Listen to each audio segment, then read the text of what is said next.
Bonjour à tous. Je voudrais aujourd'hui commencer une petite série de 5 méditations sur une femme dont la Bible dit peu de choses, qui sert d'ailleurs d'introduction à la vie d'une autre femme. Mais c'est cette première sur laquelle j'aimerais que nous nous attardions pendant ces 5 études, afin de comprendre le contexte, ce qui s'est passé et les réflexions que cela amène quant à la condition de la femme. Ici, nous nous trouvons au 5e siècle avant Jésus-Christ, dans le royaume des Mèdes et des Perses. Et un roi, vraisemblablement le grand Xerxès, va faire une fête extraordinaire. Il veut fêter la magnificence de son royaume. Alors qu'est-ce qu'il fait ?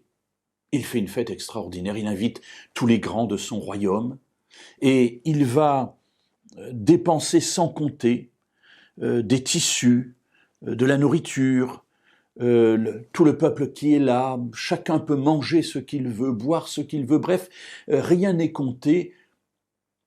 Il veut manifester aux yeux de tous sa grandeur, la grandeur de son nom, la grandeur de son royaume. Et le passage nous dit que on boit sans contrainte du tout, selon un protocole sans contrainte, c'est-à-dire que chacun peut boire autant qu'il veut. Et évidemment, ce qui doit arriver arrive, c'est-à-dire qu'à un moment donné, à force de boire, eh bien, les gens qui sont présents, ils n'ont plus tout à fait l'esprit clair. C'est ce qui se passe souvent dans les fêtes. Et comme partout, quand on n'a plus l'esprit clair, on fait des bêtises. Alors oui, nous nous trouvons dans cette situation. Et pendant que d'un côté le roi fait sa fête avec ses grands, avec les grands de son royaume, et bien de l'autre côté, la reine, qui s'appelle Vasthi, va donner, elle, un festin équivalent, mais pour les femmes.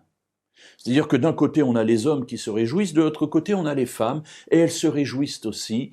Elles font la fête, tout cela, dans le palais royal du roi qui s'appelle Assuérus, donc, comme je le disais tout à l'heure, vraisemblablement, le grand Xerxès Ier. Voilà, le cadre est posé. Le cadre d'une tragédie, de plusieurs tragédies d'ailleurs qui vont se succéder. Nous le verrons demain.